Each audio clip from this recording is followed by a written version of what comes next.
Добро вечер. Гледате Несомнено.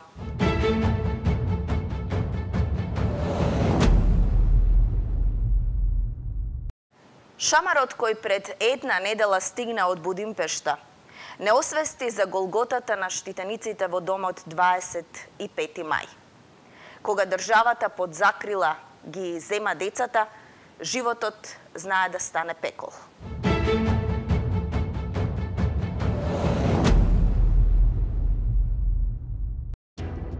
Кога го читате извештајот на Европскиот центар за заштита на ромите во врска со животот на децата во домот 25 мај во Скопје, ви се мешаат чувства на згрозеност и жал. Овие деца се исплашени, напуштени, живеат во страв, молчат и ги трпат изживувањата. Суровоста на животот ја вкусиле од своето раѓање. Тоа се повлечени деца, повредени, осамени, гладни за љубов, за семејство. Под закрила на државата, наместо да имаат безгрижен детски живот, го оставаат за секогаш своето детство. Никој не може ниту да замисли дека грижата може да биде монструозна. Со месеци 13 годишната штитеничка од 25 мај била сексуално подведувана, продавана на постари мажи, принудувана да питачи. И со месеци никој не преземал ништо за да го заштити оваа дете. Ако Европскиот центар не го обзнанеше овој грозоморен случај во годишниот извештај, се ќе поминеше незабележано, како што и државата не ги забележувала сексуалните и психички тортури на овие деца, не обрнувајќи им никакво внимание. Надлежните од јавноста го сокрија силувањето на штитеничката, но не да купат на време како би го решиле случајот, напротив, за да се заштитат самите себе од одговорност. По еден уништен детски живот, под притисок на јавноста, Министерството за труд и социјална политика дури сега се растарча да пишува кривични и прекршочни пријави за вработени во Центарот за социјални грижи, иако малолетничката првиот сексуален напад го имала во септември лани. И обвинителството знаело дека детето е варбувано да се проституира, па првото апсење се случи пред неколку дена. Кавадарчанка заврши во притвор, осомничена дека во текот на декември минатата година и јануари оваа година го принудувала детето да дава сексуални услуги на поголем број лица за одреден паричен надомест. Исто така, покрај сексуалната експлоатација, пријавената вршела и трудова експлоатација врз детето, стоеше во извештајот на Министерството за внатрешни работи. Но каде било обвинителството месеци наназад? На 28.9.2017 година, откако малолетничката се вратила во домот после извесен период на отсуство, вработена од оваа установа пријавила дека според кажување на девојчето таа околу 2-3 недели во повеќе наврати имала сексуални односи со постаро лице. По сексуалното злоставување на 13 ноември лани, девојчето околу 22 часот и 30 минути во детската болница во Велес била донесена во безсознание. И за сето ова се молчеше, се додека организацијата во Будимпешта не го објави јавно. А тогаш проработе пиарот, очигледно најважен за институциите во Македонија, па по цена и на животот и достоинството на едно дете.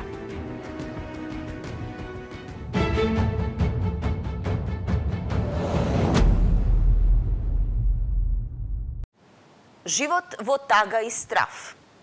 Што кријат зидовите на домот 25 мај во Скопје?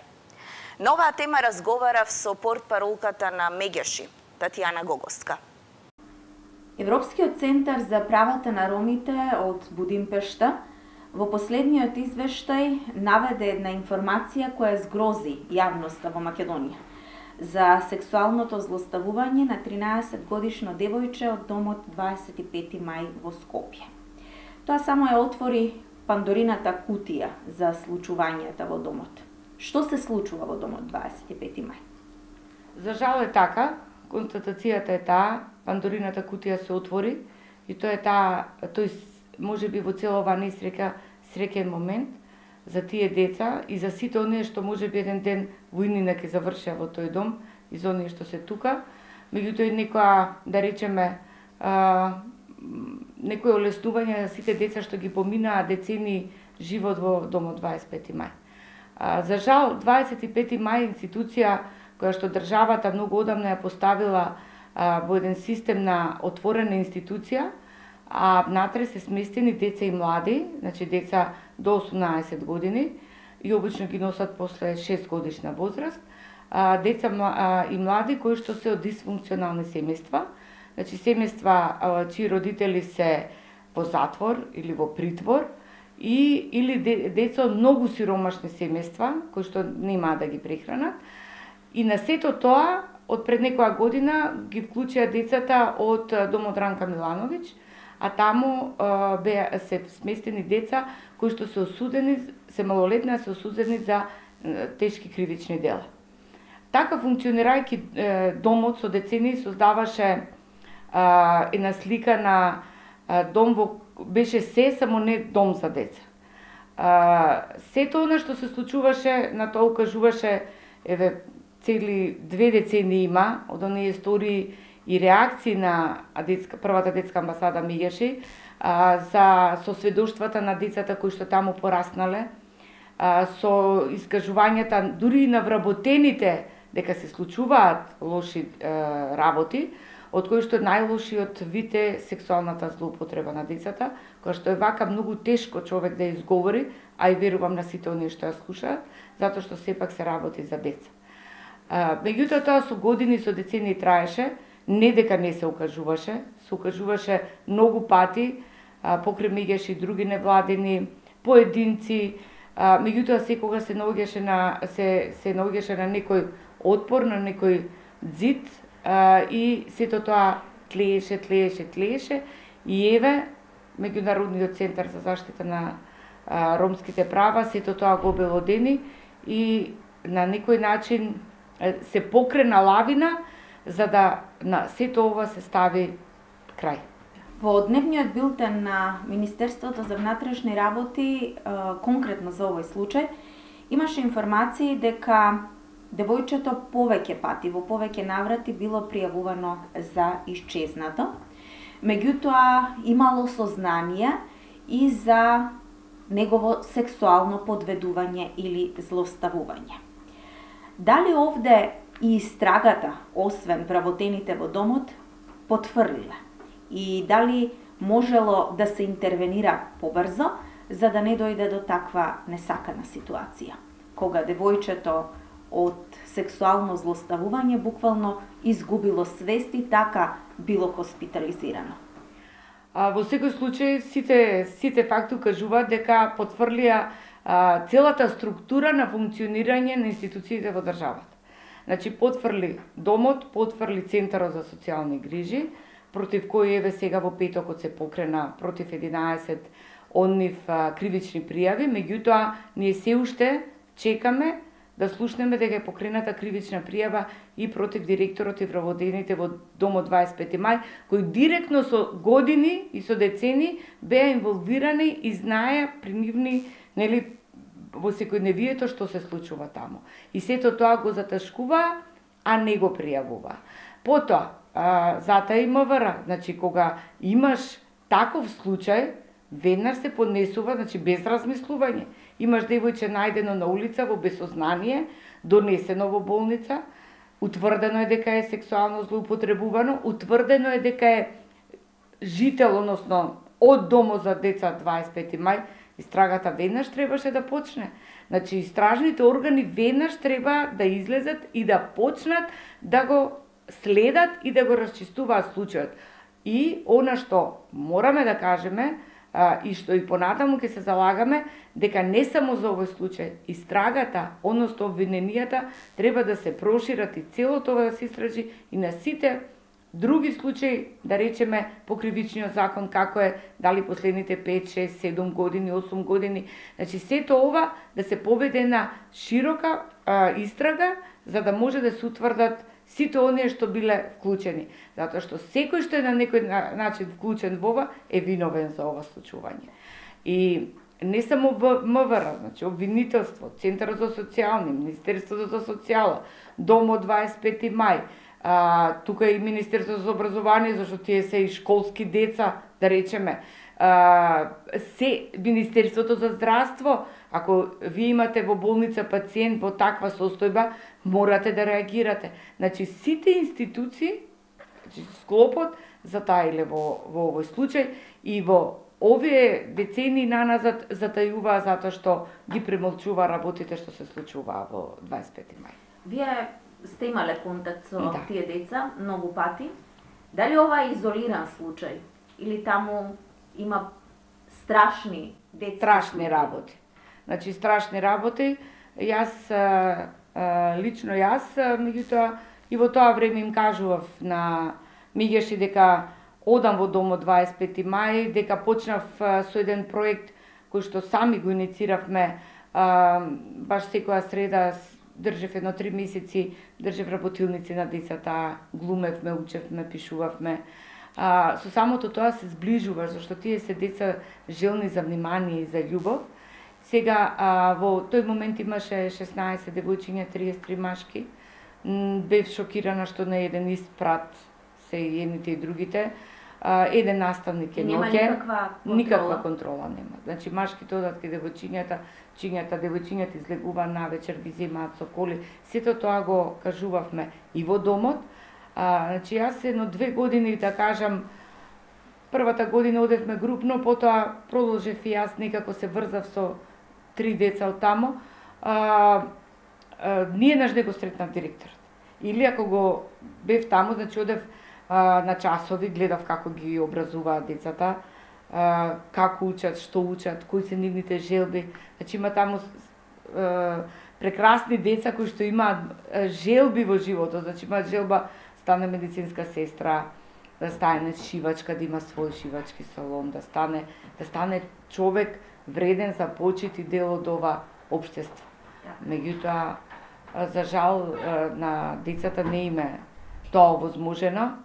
Многу малку се тие што излегуваат, односно мислам дека ги нема, што излегуваат после 18 години без флеки, да кажам, во својата психа и душа, и што е најстрашно, се враќаат во првичниот дом, каде што е дисфункционален или е сиромашен, немаат можност да се вработат затоа што не се образувани и влегуваат во еден повторно систем на продавање, на злоупотреба, повторно за да преживеат. Значи, сето тоа е. Најстрашен е фактот што на тие деца старател им е државата. Да. И државата е таа која што треба да се грижи за нив. Дали има недоволен кадар во домот што рековте еден наставник има навечер. Значи еден наставник не може да се справи. Тоа е вие исто како дома да имате 50 деца. Така, апсолутно е така.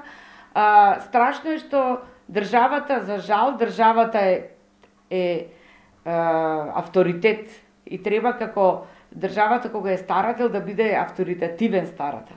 А не државата, низ институциите да биде старател кој очигледно не се грижи за децата, исто како и родителите на кои што им е одземено родителското и старателското право. Точно е дека има малку луѓе вработени, меѓутоа повторно е државата виновна. Зарем не можеше да вработи уште? Се знае на 40 деца со такво поведение, колку треба, како треба, да се води надзор, навечер да има едно женско, еден машки воспитувач, наставник кој што ќе биде едната за едните, другата за другите. Значи има можности. Ако се сака, има можности. Меѓутоа, зошто се трнало сето ова на страна и се одело, ајде децата ќе им дадеме да јадат кров над глава, а од друга страна им се случуваат многу лоши работи, како што самите деца викаат, овдека не се случуваат многу лоши работи. Можело ли, имало ли начин тоа некако да се спречи? Сексуалното подведување конкретно? Имало, сигурно имало. Пак се домот и Центарот за социјални грижи одговорни и во крајна дистанца линија нели Министерството. Домот, ако се поставил кон тие деца како вистински дом, директорот, управата, вработените како вистински наставници, како замена за родители, да им се пружи љубов, грижа, па треба да има психолог кој што ќе зборува со тие деца, па социолог кој што ќе ги социализира тие деца, на кој што ќе им се нуди можност да влезат во таа средина. Сега, самиот начин како што е поставено секако дека има можност. Децата до 5 оделение, порано 4 сега, нели до 5, учат таму, во една училница од 1 до 5 оделение. Има 20 наставници, еден за ова, еден за тоа, и учат колку учат. Во 6-то одделение ги испраќаат во близните училишта. Таму, односо на другите деца, заради тоа што тие се деца од дом, значи тој проблем го има не само децата од дом од 25 мај од 11 октомври, сепак се секогаш тие не имаме во одделението домско дете. Зошто? Затоа што се разликува од сите други. Прво се разликува во облеката, второ во однесувањето, трето во самата гнев и енергија на тие деца, што тагата што ја носат во себе. И обично таа тага и гнев се рефлектира со девијантно однесување. И затоа се после тоа и проблематични, и вакви, и такви, и секако дека имала. Само треба грижа на старателот, во овој случај на државата. Освен сексуалното злоставување на 13-годишното девојче, која е штитеничка на домот 25 мај, во извештајот стои дека таа била принудувана и на питачење. Дали тие деца во 25 мај подлежат и на таков начин на злоставување, тоа е злоупотреба на детскиот труд? Во принцип, например, ако децата, бидејќи имаат оброк, храна, сместување, им даваат по некој, не знам, неделно, некоја сума од 200-300 динари како за џепарац. Тоа државата така го уредила. Немаат во тој дел, например, децата од 25 мај не се како оние деца што ги гледаме секојдневно. Значи, најверојатно има такви случаи кога излегуваат и кога бараат и кога, меѓутоа, кога јас сум ги начекувала, кога сум ги гледала тие деца избегани од домот, не сум ги видела така во ситуација да питачат. Меѓутоа, тоа е друг вид на злоупотреба, ние секојдневно на секоја раскрсница сме сведоци и меѓаш има многу истражување и многу обуки, работилници токму во против злоупотребата на детскиот труд направено. Во рамки на тоа и утре и задутре конференцијата за заштита токму на правата на децата, за борба против детската сиромаштија и насилството врз децата. Значи, затоа што питачењето е секогаш поврзано со сиромаштијата. Како и се всушност друго, децата треба да работат заради тоа што се сиромашни. И има многу видови на злоупотреба на детскиот труд. Значи, тоа е физичка работа, тоа е питачењето, тоа е проституцијата, тоа е трговијата со деца, тоа е веќе исто меѓаш обрнува внимание и на тој дел, и во оние екстремни случаи кога децата се користат и како војници, во војни цели и се. Според истражувањето и она што може да се види на страната на Мегеши, 58% во Македонија од децата што питачат се роми, меѓутоа има и од како најбројна популација, и тоа во 64% се деца од 7 до 14 години.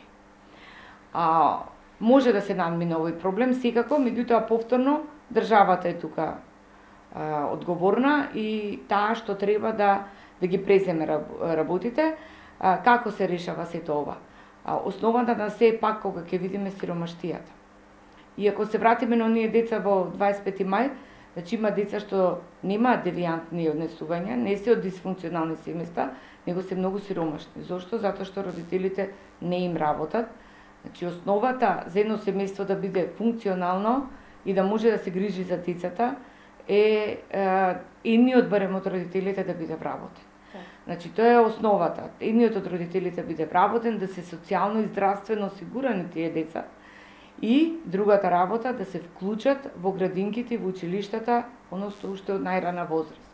Децата кои ќе бидат во градинка и кога ќе одат во училиште, иако не имаме задолжително основно образование, сепак многу деца, иако ветија политичарите од ромската заедница дека ќе продолжат декадата на образование на ромите, меѓутоа треба многу да се работи. Значи, пред се треба да се работи со младите брачни парови во планирањето на семејството, потоа едниот родител да се вработи за да си ги гледа децата, децата да се вклучат во уште од најмала возраст во градинките, во образовниот процес да се школуваат.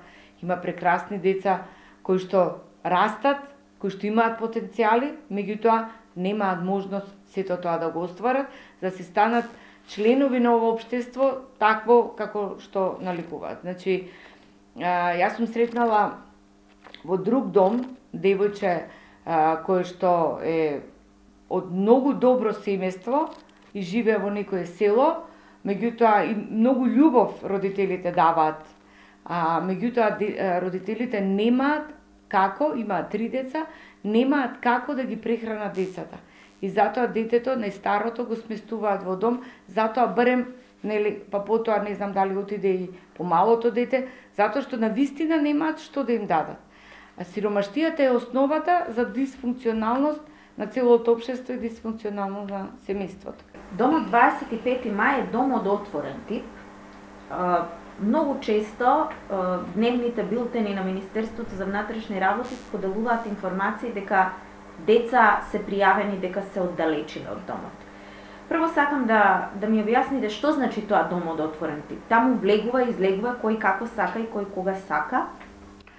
Па доаѓа дека е така, значи децата излегуваат, може да отидат да си купат нешто, да се оддалечат од домот, да излезат, да се вратат. Сега тоа се малолетни деца. Значи тоа се малолетни деца кои што се навечер поставени под контрола само на еден, преку ден е управата и наставниците. Не знам дали таму не видов во сите тие одења во домот дека некој работи од толку до толку сат, освен тие 2 сати во училница.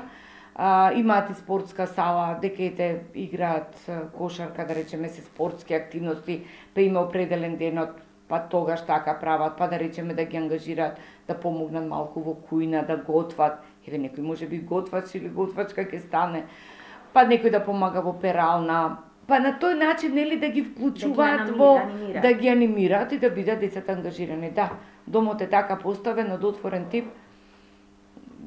Чувар евентуално навечер, ноќе некое време не се затвора домот колку што јас знам.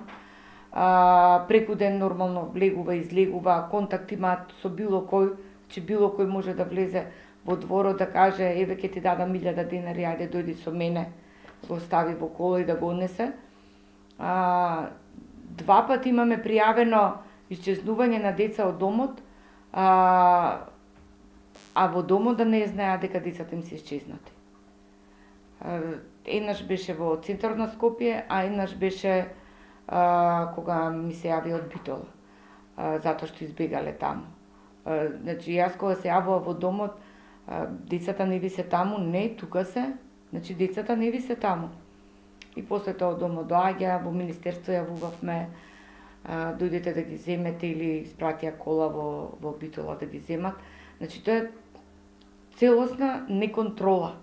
Значи, целосно, комплетно занемарување на децата во кои што имале на несреќа да се родат во такви семејства, а сега има несреќа да бидат во таков дом каде што никој не води грижа за нив.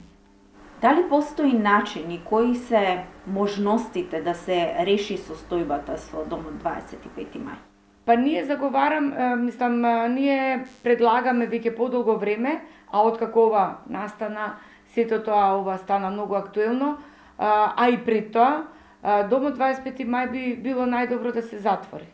Значи, тоа е една институција која што не функционира како таква институција и единственото решение и спас за тие деца е да се затвори и децата да се сместат во згрижувачки семејства. Значи, во моментот тоа се 40 на деца, треба да им се најде решение. Во меѓувреме, додека сето тоа не се згрижат, треба да се засили контролата, треба да се вработи таму, барем и на договорна дело или некако привремено додека не се реши да се зголеми бројот на воспитувачи, да има плюс психолог, плюс педагог, да има социјален работник кој што ќе работи нонстоп со овие деца и да се грижа за децата. Значи, тоа е, додека не се најде решение во згрижувачки семејства, да се сместат децата во домот, да се засили контролата, меѓутоа не само на збор, на вистина институциите, односно државата, треба да излезе сега како вистински старател и да го реши проблемот со домот.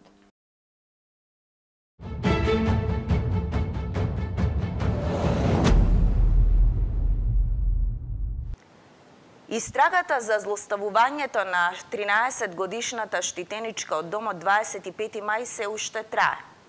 За сега двајца се осомничени. Една жена за подведување на детето, односно трговија со деца, и уште еден велешанец за сексуално злоставување на малолетно лице. Во кои насоки ќе тече истрагата од обвинителството не откриваат. Се заскриваат зад превезот истрагата е во теки, заштита на правата на детето. Ако сакале да го заштитат тоа дете, имале шанса многу поодамна, уште во септември лани, кога за прв пат во полиција било пријавено дека девојчето цели 2 недели било држано во куќа во населбата Шуто Оризари и имала сексуални односи со повеќе мажи. Ви благодарам што и вечерва бевте со нас. Повторно се гледаме за 7 дена. Пријатно!